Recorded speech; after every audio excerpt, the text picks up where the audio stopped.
In late 2007, AMD announced their plans to make triple-core versions of their upcoming Phenom CPUs. It made perfect sense. After all, Phenom was a monolithic quad-core design, so a defective core would be trivially easy to disable, increasing their yields. Conversely, Intel's contemporary Core 2 quads were built out of two dual-core dies, so if one core had a defect, the die could only be sold as a single-core Celeron. In early 2008, the first Phenom X3s started to ship in pre-built PCs, and by the end of April they had hit retail shelves. The fastest of these initial retail tri-cores was the Phenom X3 8750 clocked at 2.4 GHz. It was only $20 cheaper than the identically clocked Phenom X4 9750, and with some software having scheduling issues with an odd number of cores, it didn't make much sense. AMD kept at it though, releasing a few dozen triple-core Athons and Phenoms over the next 3 years. Take this Athon 2 X3 435 for example. At just $87, it was a steal compared to the X4 635 at $119, and that lower price put it in direct competition with the similarly clocked dual-core Pentium E6500. This was AMD's CPU strategy for nearly a decade. They might not have had the single-core performance Intel did, but they could sure as hell offer more cores for the money. 3-core CPUs wouldn't last though. 3.5 years after those first Phenom X3s, AMD launched this, the A6-3500 APU, the last x86 triple-core ever made. Conceptually, the A6-3500 isn't any different from the Phenom X3s that preceded it. It's nearly identical to the quad-core A6-3600, but sold for $20 less. That $20 discount is crucial, because an $89 price tag put it in competition with a Pentium G850, rather than the i3-2100 the A6-3600 was up against. Both the 3500 and 3600 have the same 2.1 base and 2.4 GHz boost clock, the lowest stock CPU clocks on socket FM1. Against the A8s, the IGP takes a hit too, with the A6 chips having 20% fewer cores while being clocked 28% lower. There aren't any architectural differences between an A6 and an A8, so if you want to know more about that, you can watch my video on the A8-3820 here. With such a large gulf in clocks and cores versus the A8, I wanted to see if overclocking the A6 could bridge the gap. I focused on maximizing CPU clocks instead of GPU clocks this time, and took the A6's 3 cores up to 3.48 GHz at 1.55 volts, for a 45% uplift from the 2.4 GHz boost clock, and 66% versus 2.1 GHz base. With a B clock of 145 MHz, the GPU ended up at 644 MHz at the stock voltage of 1.15 volts, and the RAM at DDR3 1933. That RAM clock is a bit lower than what I got on the A8, so to compensate I put more effort into RAM tuning. Only a few timings had any wiggle room, but that's better than nothing.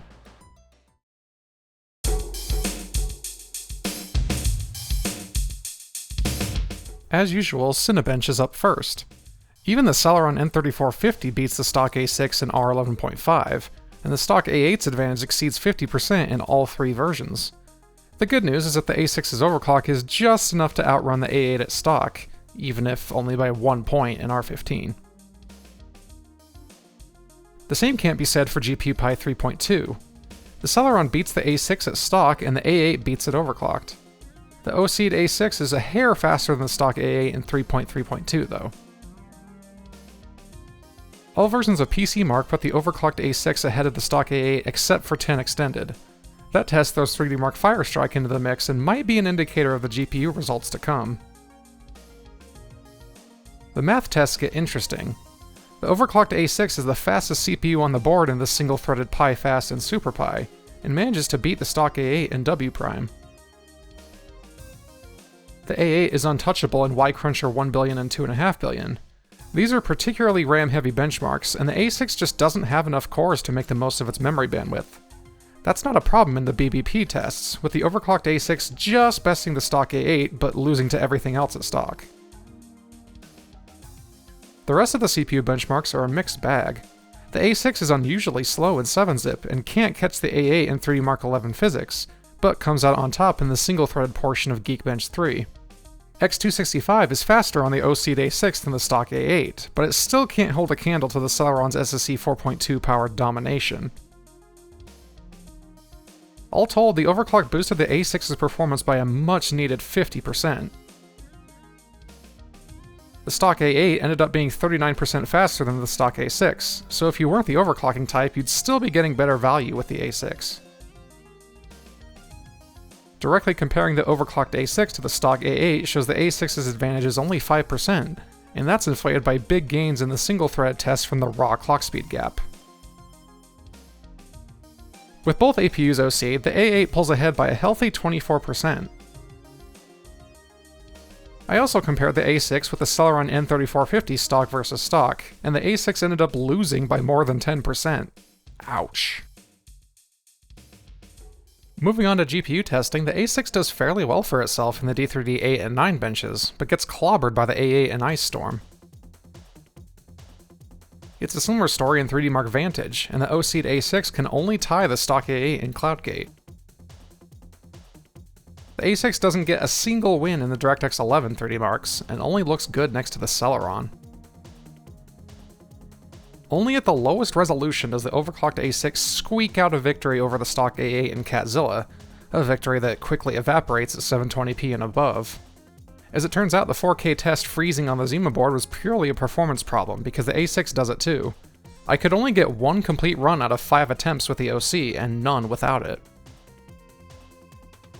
Unigen's benchmarks continue to disappoint on the A6, with the Celeron getting surprisingly close in superposition. All up, the 45% HD 6530D overclock yields a 35% performance uplift. Considering the minor difference in memory bandwidth, I'm super happy with that. The bigger, higher clocked HD 6550D comes out 36% ahead of its little brother. Comparing the stock A8 to the overclocked A6, you can see the overall difference is tiny, with Ice Storm for the A8 and the older benches for the A6 balancing each other out. OC versus OC shows the A8 25% faster than the A6, which isn't much when you consider the 72% gap in horsepower on paper. DDR3 can only go so fast. Finally, AMD's HD 6530D versus Intel's HD 500 shows what APUs are all about, slapping Intel graphics around. It's not exactly a fair fight with how crap the Zima board's RAM is, but it's the hardware I have. That's enough horizontal bar charts. Let's move on to vertical bar charts. In Skyrim, I had to drop from 768p medium to 720p low on the A6 to keep frame times in check at stock. At these settings, the overclock is much more effective than the A8's, lifting average frame rate by nearly 30%. Max Payne 3 is a real struggle for the A6 at stock, but with the overclock it comes out ahead of the stock A8. It's still not where I'd like it to be performance-wise, but it's close. Call of Juarez Gunslinger didn't require any settings reductions, but even with the overclock, the A6 is arguably a hair worse than the A8 at stock. I changed my testing procedure for Temple of Osiris slightly. Before, I was setting the desktop resolution at 1024 by 576 and using borderless windowed mode, but this would render the game at 1024 by 600 internally and slightly squish the frame vertically. This time I'm using 1024 by 600 exclusive full screen to maintain a 1:1 pixel aspect ratio. The results are still poor, overclocked or not. Past this point, I've dropped the stock A6 from the graphs and only tested it with the overclock. DX11 and Blood Dragon proved to be too much for the A6, and I had to switch to DX9 to claw back some performance. Dota 2 does a little better on the A6 than the stock A8, but it's still terrible even at what is ostensibly 230p internally. Civ 6 is a tie in the standard graphics tests, with the AI turns taking nearly half a second less on the A6 than the A8 at stock.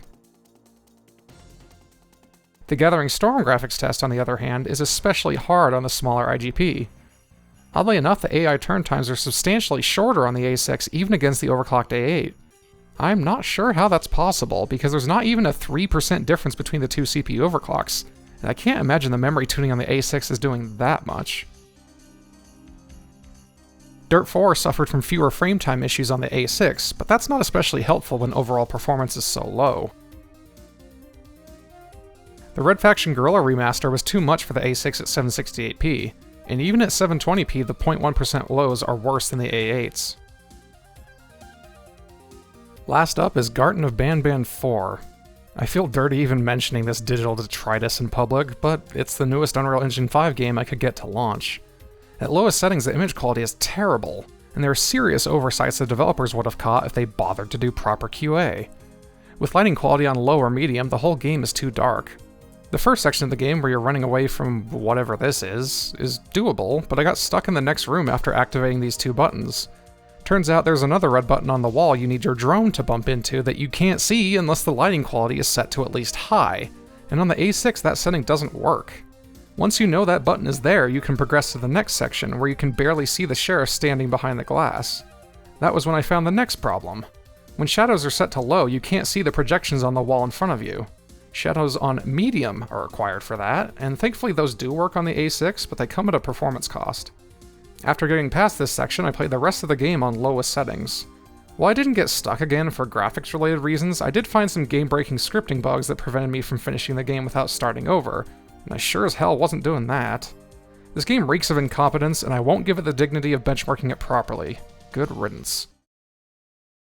Just to be sure, I retested the video block in the A6, and it's a good thing I did. The YouTube playback test went the same as on the A8. 1080p 30 playback was perfect, and 720p 60 dropped frames, but the A6 failed the local 1080p 60 test, even overclocked. My test files are encoded from an HDR source, so the weaker IGP might be struggling to perform the color space conversion. At least 720p 60 playback works, but this is a disappointing result I wasn't expecting. So that's the last triple core. I'm of two minds about the A6-3500. As a CPU, it's not great, especially when the Athlon 2 X3460 ran at 3.4 GHz for a similar price, and could potentially be unlocked to a quad-core. The A6 stands as the only triple-core x86 CPU that can't be unlocked. On the other hand, it was the cheapest APU you could get at launch. The next model down, the A4-3400, released 3 weeks later, was a dual-core with half the L2 cache per core, lost a third of the A6's GPU performance, and all you saved over the 3500 was $20. The A8-3820 was over 50% more expensive than the A6-3500, and at this end of the market, that's a pretty big deal. I can't deny the overclocking headroom either. Sure, sub 3.5 GHz isn't impressive compared to a Phenom 2, but compared to stock, it's night and day. Ultimately, I feel the A6-3500 is more noteworthy for being a good enough value APU than being the last tri-core. So why didn't we see any more 3-cores from AMD, or any at all from Intel? It comes down to two factors: market positioning and manufacturing process. Intel had no real reason to make a triple-core CPU.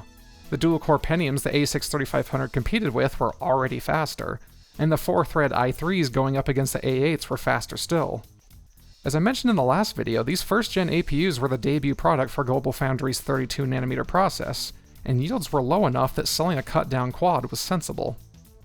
The next 5 or so years of AMD CPUs would be defined by the Bulldozer family, and there was no room for a 3-core when those CPUs were comprised of 2-core modules. At the end of the day, AMD outgrew the need for 3-core CPUs. Whether or not there should have been more, I'll leave for you to decide.